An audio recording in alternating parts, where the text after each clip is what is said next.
Filipenses capítulo 4, versículo 4, diz assim: alegrai-vos sempre no Senhor. Outra vez vos digo, alegrai-vos. Amém. Eu vou ler de novo. Alegrai-vos ou regozijai-vos, conforme a sua versão. Regozijai-vos sempre no Senhor. Outra vez vos digo, alegrai-vos.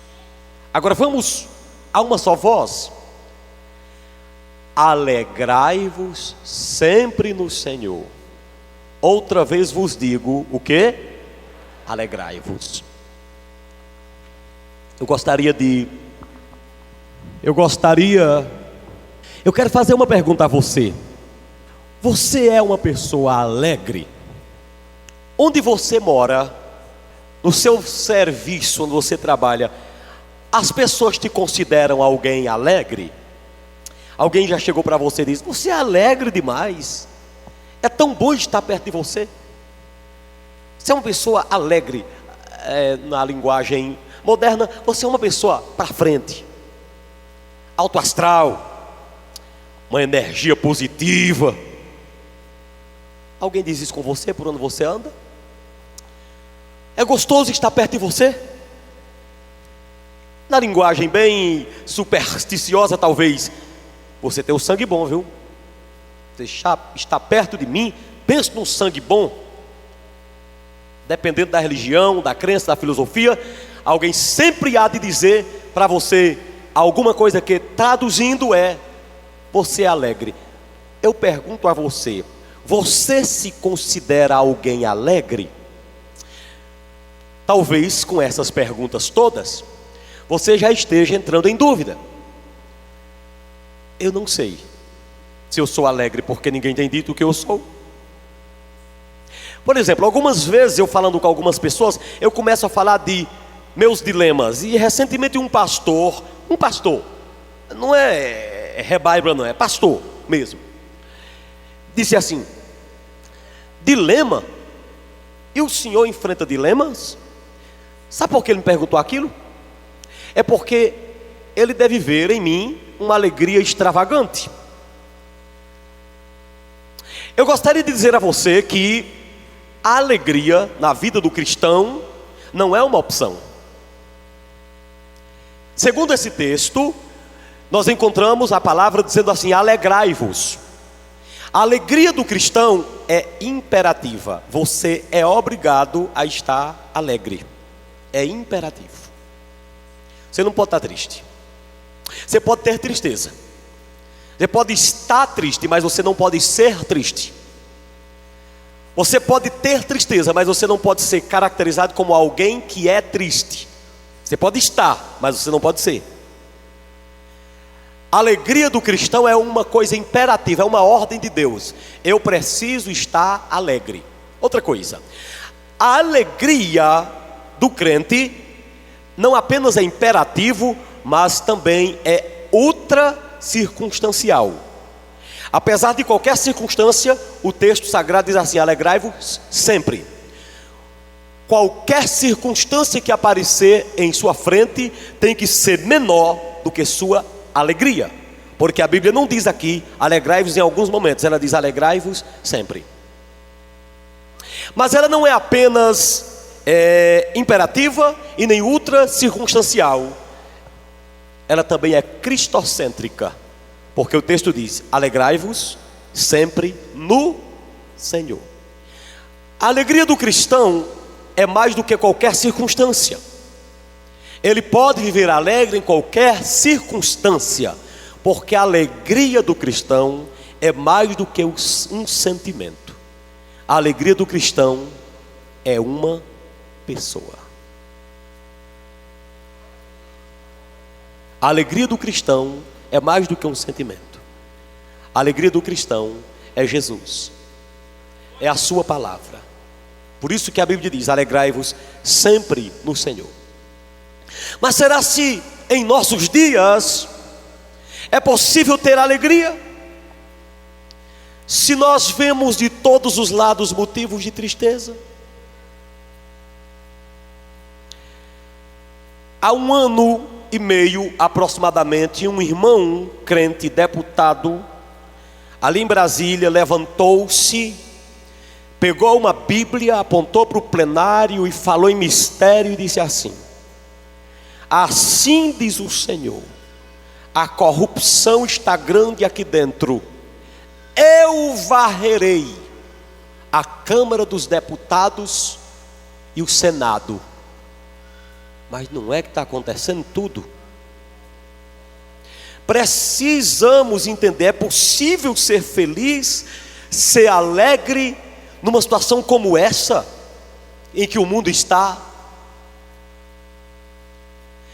É possível ter alegria no mundo em que as igrejas estão sendo muitas vezes usadas mais como um botequim? Eu digo literalmente um botequim, uma bodega, um comércio. Eu digo porque tem tudo daí. Tem 1 litro de vinho vendido por R$1.000 em cima dos altares das igrejas. R$1.000 1 litro de vinho, para quem tiver fé. Quem não tiver fé não pegue. Aí todo mundo com fé vai lá e paga 1.000. Eu não estou falando do vinho, eu não estou falando do ponto de contato, eu estou falando da venda. Ai daquele que mercadeja a minha palavra. É possível ser alegre em que todos os pastores são colocados numa balança só? Em que o pecado, a sensualidade tomou conta dos templos e das igrejas? Em que as mulheres e os homens não olham mais que tipo de roupa usam? Antigamente se tinha roupa de ir para a praia e a outra de vir para a igreja. Hoje parece que é uma roupa só. Como é que a gente é alegre num tempo desse? Mas é possível. Só que para nós vivermos alegres, nós precisamos entender uma coisa: nós precisamos enfrentar os ladrões de alegria. E é sobre isso que eu estou pregando hoje. O tema da mensagem de hoje é ladrões de alegria. O que é que o diabo faz? O que é que aparece em nossa frente para roubar nossa alegria, para fazer de nós uma pessoa triste? Nesse livro, nessa carta de Paulo, aparecem algumas coisas. Eu não poderei dizer tudo, irei citar apenas algumas coisas. Paulo era um homem alegre. Ele não estava aqui num hotel 5 estrelas, ele estava numa prisão fétida e úmida, e nos dias da morte, sentenciados à morte. E ele aqui escreve uma carta que é intitulada Carta da Alegria, e por 14 vezes ele diz: alegrai-vos. Como que alguém está preso, condenado injustamente, numa prisão escura, fétida, sem ar e úmida, e é capaz ainda de falar de alegria? Como que eu, Bispo Amaro, toda a igreja sabe que dia 18 do mês que vem tenho que comparecer diante da Justiça do Trabalho. Talvez, se Deus não colocasse a mão, vamos dizer assim, a igreja teria que desembolsar R$80.000, mais R$570 por um ex-pastor da igreja que quer afundar a igreja com R$80.000. Recebi o processo ontem de 18 páginas, um ex-pastor da igreja querendo processar e tomar R$80.000 da igreja. Como é que eu posso ser alegre nessa hora? Eu posso, porque a minha alegria é o Senhor. Porque quem está conosco é maior do que quem está no mundo. Ezequias escreveu: não temas, nem te espantes com as palavras do rei da Síria, porque são mais os que estão conosco do que aqueles que estão com ele. Com ele está o braço da carne, conosco o Senhor nosso Deus. Então, para que eu não vou me alegrar?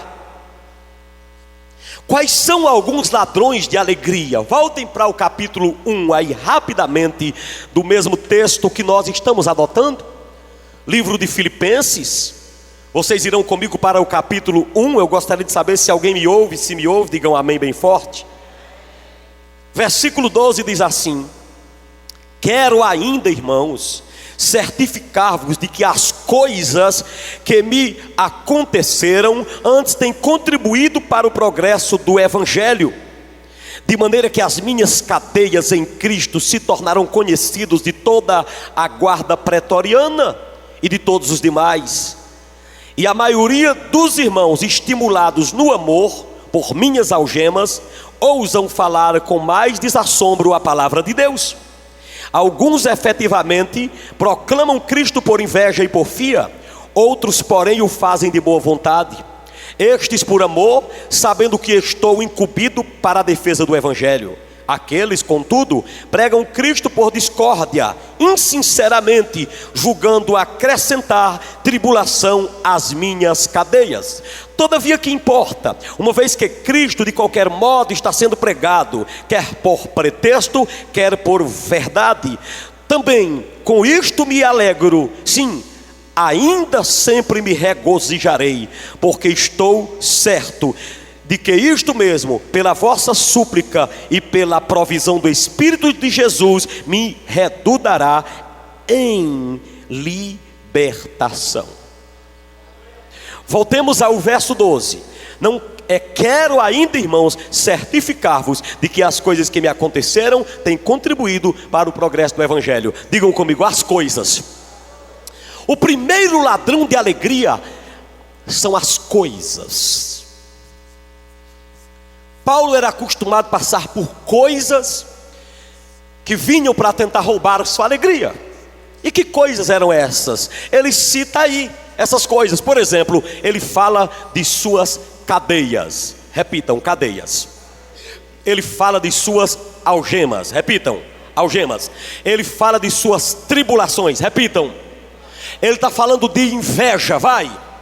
Tudo isso ele apresenta e resume em algumas duas palavras: as coisas que me aconteceram. Ou seja, as coisas que nós enfrentamos no dia a dia são levantadas pelo diabo para tentar nos entristecer. As coisas do dia a dia que vêm em forma de uma má palavra, de uma ingratidão, que vem em forma de um olhar distorcido, em forma de uma traição, em forma de uma calúnia, de uma difamação, de uma perseguição, de uma incompreensão. Essas coisas o inimigo usa para entristecer você e tirar de você a alegria que Deus proporcionou. E você veio aqui nesta noite para entender uma coisa e ouvir uma palavra profética. Creia em Deus. Se você crê em Deus, as coisas da vida não derrubarão a tua alegria no Senhor.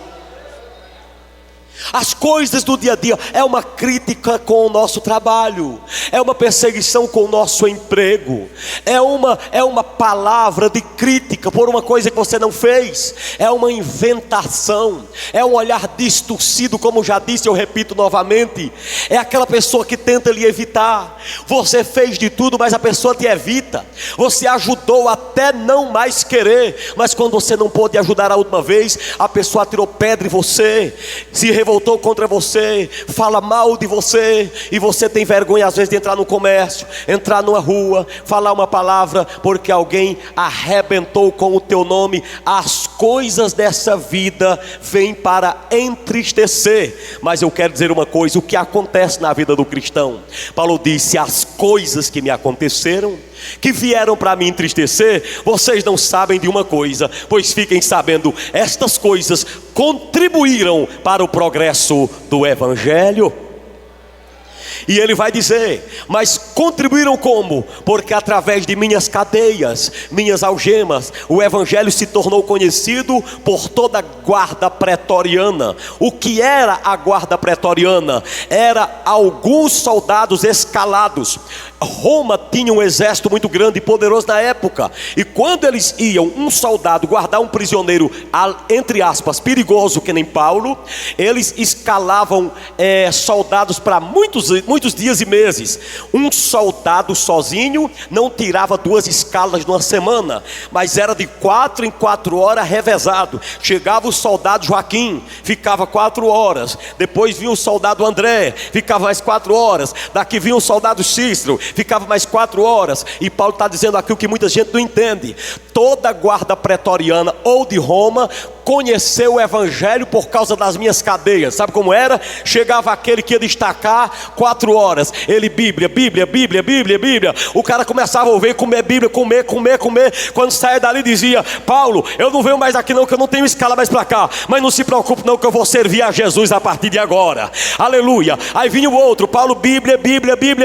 Esse se convertia, saía pregando o evangelho, até que foi fundada uma igreja em Roma. Quem dá glória é aquele que vive e reina para todo sempre. Ele disse: olha, as cadeias, pode aplaudir a Jesus se quiser, as cadeias, minhas algemas, contribuíram para que o evangelho fosse pregado. Paulo diz aí que as coisas que lhe aconteceram vieram atacar sua alegria. Que coisas? Ele diz aí: me entristece, em outras palavras, vem para entristecer minha alma, quando eu vejo um pregando o evangelho por amor e outro pregando por porfia, um pregando alegre e outro pregando por inveja. Essa coisa veio para entristecer Paulo. Ainda hoje existem esses 2 tipos de pregadores: aquele pregador que vem, pega o microfone, se tiver, se não tiver, abre a boca, anuncia o evangelho, como disse Paulo, por amor, com alegria. Ele se realiza no púlpito, realiza-se entregar a palavra de Deus. Se a igreja render R$1.000 naquela noite, ele está feliz. Se a igreja render 10 mil, ele está alegre. Se a igreja não render nada, ele também se alegra. Vai orar para Deus providenciar da outra vez. A igreja não é uma bodega, não é um comércio, não é um meio de vida. Ministério não é uma profissão secular. Ministério, para ele ou para ela, é vocação, é chamada de Deus. Esse prega por amor, esse prega pelas vidas, esse prega por a palavra, esse prega pelo céu, esse prega por alegria. Mas Paulo disse, por outro lado, existem aqueles que pregam por porfia, por contenda, por inveja, por tantas coisas. Aí Paulo disse: não diga nada com esses condenados não, deixa essas misérias pregar o evangelho, porque importa que o evangelho de Cristo seja engrandecido. Nem todo mundo que prega o evangelho vai para o céu, nem todo mundo que ganha alma para Jesus é para o céu, nem todo mundo que evangeliza é evangélico, nem todo mundo que prega é pregador, nem todo mundo que prega santidade é santo, nem todo mundo que anuncia o céu vai para o céu, nem todo mundo que avisa sobre o inferno deixará de rir. Pois a Bíblia Sagrada diz: nem todo aquele que me diz Senhor, Senhor, entrará no reino de Deus, mas aquele que faz a sua vontade. Paulo está dizendo: as coisas que me aconteceram para vir e me entristecer, Deus transformou para o progresso do evangelho. Quer que eu diga uma coisa a vocês? Eu tenho que sempre estar batendo na tecla aqui e ali, não é por perseguição de nada, é só para fazer ilustração. Muitas pessoas, quando veio uma perseguição desse tamanho numa igreja, em cima de um pastor, sabe o que faz com elas? Sabe o que elas fazem? Não se preocupe que elas não desviam. Muita gente, quando vê uma igreja perseguida, olha a história todinha. Os momentos de mais avivamento das histórias era quando o crente era preso, era levado dentro dos tribunais, soltado para a boca dos leões, para vir em afronta, entregava sua carne. Era o momento do avivamento. Era isso que Paulo estava dizendo: deixa colocar na justiça, deixa falar mal, deixa tirar pedra, deixa lançar calúnias. A igreja nessa perseguição, ela cresce, o nome de Jesus é glorificado e ela cresce mais ainda. Pode ter certeza, as coisas que nos acontecem contribuem. Quem pode dizer amém? Agora você parte para o capítulo 2, para mostrar o segundo ladrão de alegria. A partir do verso 1 diz assim: se há, pois, alguma exortação em Cristo, alguma consolação de amor, alguma comunhão do Espírito, se há entranhados afetos e misericórdia, completai a minha alegria. Se ele está dizendo completai minha alegria, é porque a alegria dele estava misturada com uma tristeza. completai a minha alegria, de modo que penseis a mesma coisa, tenhais o mesmo amor, sejais unidos de alma, tendo o mesmo sentimento.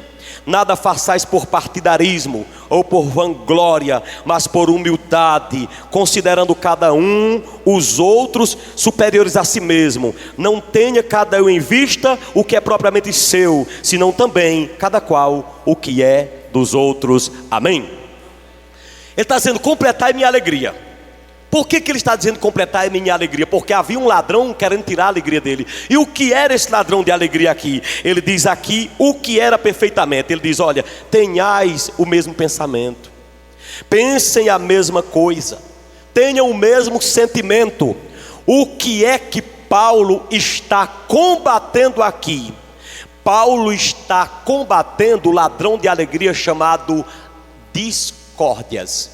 O segundo ladrão de alegria são as discórdias. Quando há desunião no meio do povo de Deus, isso é um ladrão de alegria.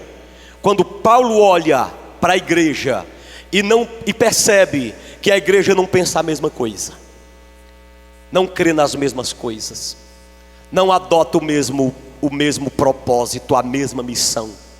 Um puxa para um lado, outro puxa para outro, e leva para lá, e leva para cá, e um diz que é assim, e outro diz que é assado. Aí Paulo diz: meus irmãos, sejam unidos de alma, completem minha alegria, pensem a mesma coisa, tenham o mesmo amor, tenham o mesmo afeto, o mesmo sentimento.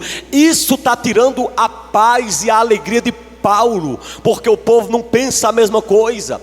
Não sabem que nós temos uma banda aqui tocando, a igreja funciona que nem uma banda, uma orquestra. Você sabe que quando o violão toca na nota Ré, o teclado tem que ir na mesma nota. Se um instrumento tocar uma nota e outro instrumento tocar outra nota, não ouviremos um bom som dentro da casa de Deus.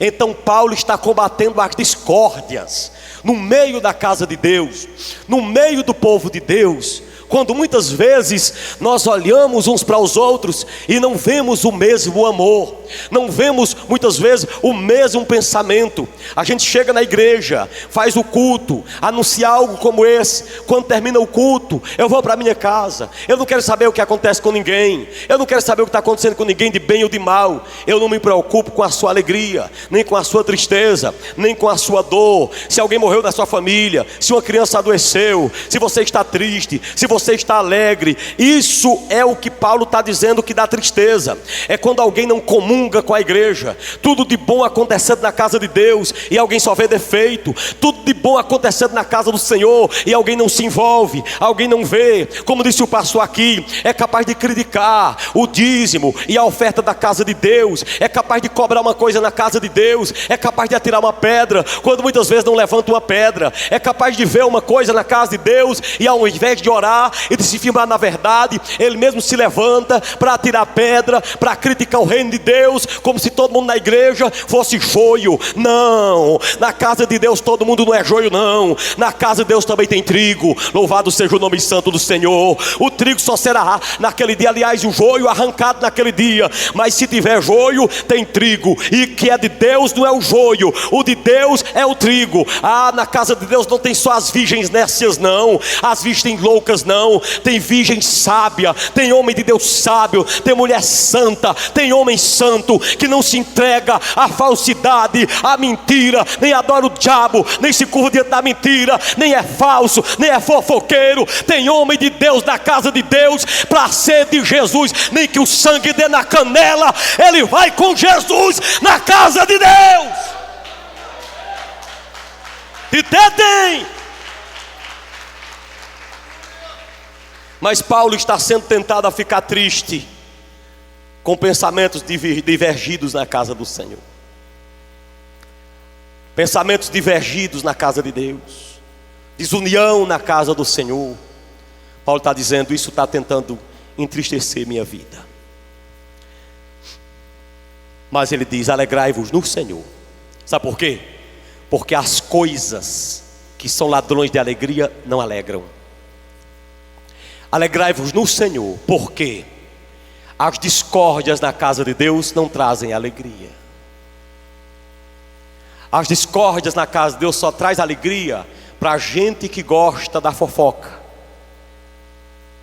que vê a discórdia e passa para frente e faz a discórdia aumentar. Gente que não tem paz, que quando vê o fogo da discórdia, ele não joga água para acalmar o fogo da discórdia, ele joga álcool. Porque tem gente na casa de Deus, é muita gente, não é pouca gente. Tem gente que enquanto pior, melhor. Enquanto pior, melhor. Mas é uma michuruca de endemoniados que tem que nem Judas, porque a grande parte aguarda a vinda de nosso Senhor Jesus Cristo, quando a igreja literalmente descansará de suas fadigas. Digam amém. Passa mais para frente para o capítulo 4, capítulo 3. Um outro ladrão de alegria. Verso 17 diz assim: irmãos, sede imitadores meus, e observai os que andam segundo o modelo que tendes em vós. Quem era esse modelo? Me ajude aí. Paulo está dizendo, irmãos, vou ler de novo. Sede meus imitadores e observai os que andam segundo o modelo que tendes em vós. Quem era esse modelo? Paulo. Paulo era o modelo. Versículo 18: pois muitos andam entre nós. Entre quem? No meio da igreja. É no mundo ou é entre nós? Entre nós. Dos quais repetidas vezes eu vos dizia, e agora vos digo até. Como? Paulo está como aí? Chorando. Se está chorando, está sendo entristecido. Vos digo até chorando, que são inimigos da cruz de Cristo. Que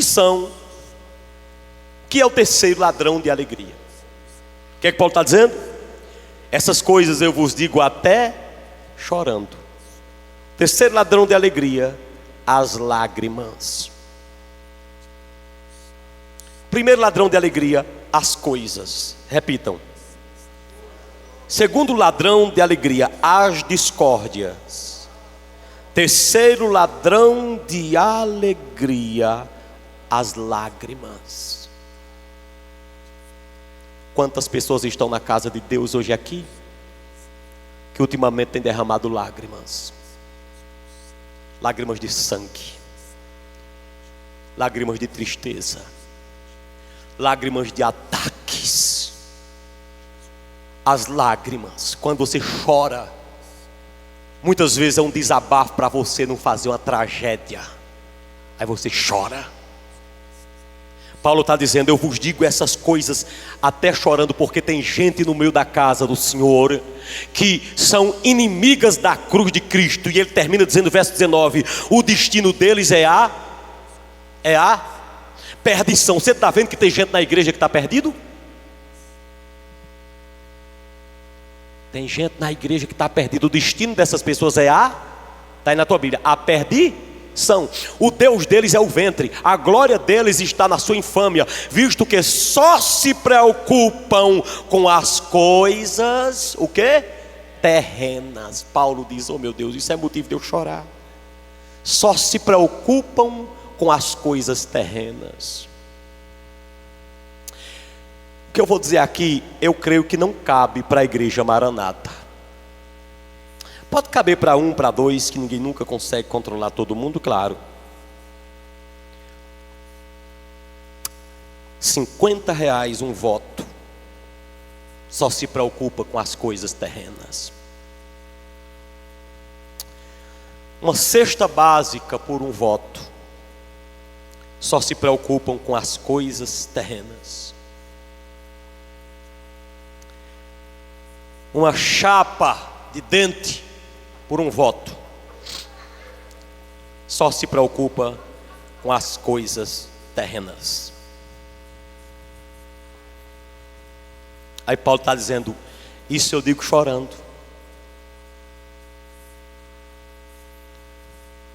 Todo mundo aí fora, a maioria, a grande parte, carro e moto, e tem deles que tem 2. No dia que eu comprar um carro, tem 1 ou 2 endemoniados, que é o primeiro a dizer lá fora que não concorda, mas concorda chegar aqui e escutar uma palavra ungida. Ei, crente bagaceira, deixa de ser bagaço. Deixa de ser bagaço. Deixa de ser motivo de tristeza. Deixa de ser motivo de chacota para o diabo. Essas coisas entristecem o coração. São ladrões da alegria. Às vezes você está tão alegre, mas daqui a pouco você pega uma pessoa que só se preocupa com coisa terrena. Eu disse recentemente, olha, por caridade, quando eu descer do altar, ninguém me encontra lá embaixo para me contar besteira. Porque tem gente que fica no culto com uma confusão para resolver no pé do altar. Aí a gente sai da unção, aqui na unção alegre, aí está um ladrão de alegria lá embaixo. Diga comigo, está queimado, capeta do inferno, da pedra.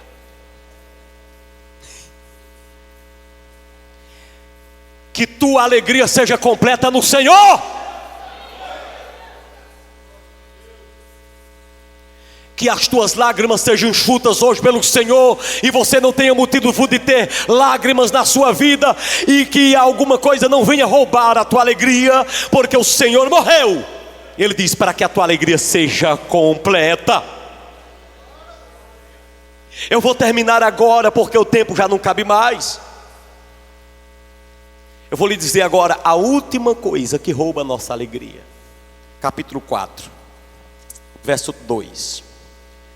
Rogo a Evódia, é uma irmã, viu? E rogo a Sintique, que pensem concordemente no Senhor. E a ti, fiel cooperador de jugo, também te peço que as auxilieis, pois juntas se esforçaram comigo no Evangelho, também com Clemente e com os demais cooperadores meus, cujos nomes se encontram no livro da vida. Voltemos para o 2. Rogo-vos a Evódia, repete o nome dela, mais forte. É uma irmã, diz o nome dela, Evódia, e o nome dela, Sintique, que pensem concordemente. O que é que Paulo está tendo na igreja aí? Ele chega lá e tem 2 irmãs. Uma se chamava Evódia, vamos lá, o nome dela, e a outra era Sintique. Ele está dizendo, é cooperadora do Evangelho, mas elas viviam brigando dentro da igreja. 2 servas do Senhor, 2 dirigentes do culto de oração. Elas não pensavam concordemente, elas viviam de confusão na casa de Deus. 2 servas de Deus. Paulo diz, acorde elas, senão elas se matam. Acorde essas irmãs, senão elas vão morrer atracadas aqui dentro que nem 2 cobras. E elas cooperam comigo do Evangelho. Mas pense em 2 irmãs que brigam. E Paulo está triste com isso. Evódia e Sintique. Como é o nome das 2? 2 irmãs jararacas, cascavéis dentro da igreja. Eu profetizo mais do que tu, viu? Eu jejuo mais do que tu. Competindo dentro da igreja. O 4º e último motivo de tristeza e 4º ladrão de alegria: as pessoas. Primeiro as coisas, repitam. Segundo, as discórdias, vamos. Terceiro, as lágrimas. 4, as pessoas. Evódia e Sintique, 2 servas do Senhor, fazendo Paulo se entristecer.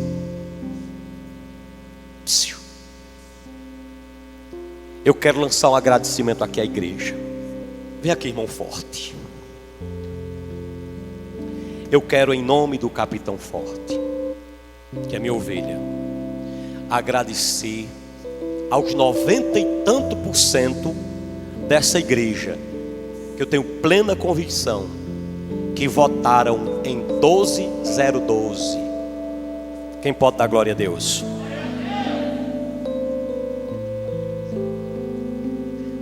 Só tem 5% que poderiam dizer misericórdia. Mas capitão Forte, eu sei que você iria fazer isso, eu vou fazer por você. Eu quero agradecer pelas pessoas que causaram essa alegria em nós.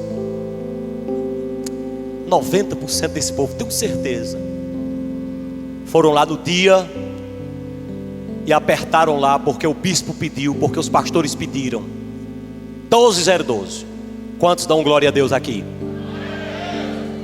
Pode sentar, capitão. Então o que eu vou dizer aqui, claro que não vai se aplicar ao nosso povo. Eu sei que tem dois que não pode votar. Eu sei que tem.